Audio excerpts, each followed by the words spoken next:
कि आयल विपत पहाड़ के हमरा कपार जखने शरण छोड़लियोगे। कि आयल विपत पहाड़ के हमरा कपार जखने शरण छोड़लियोगे।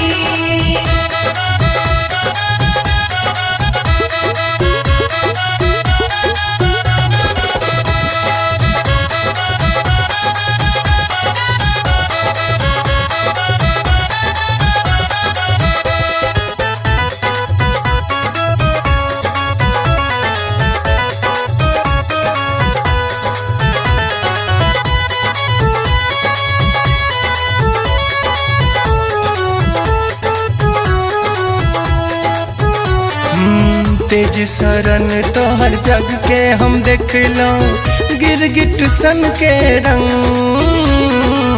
हम छलो ग्राम में मैगे टूटल सबटा घमन, टूटल सबटा घमन।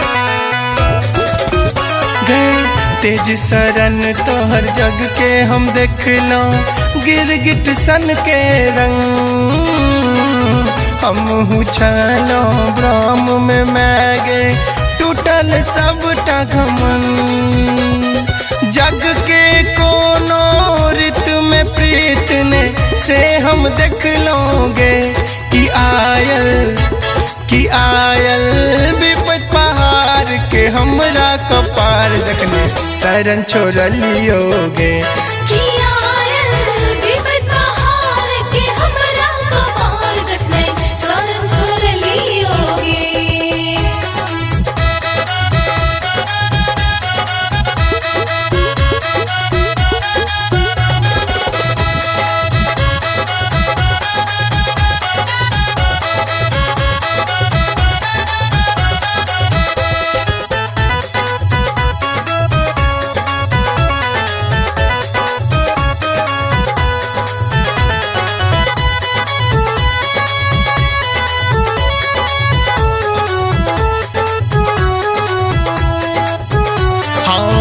बेसी बुध बगुल बे खाए छे ई त हमने बुझलिए गे।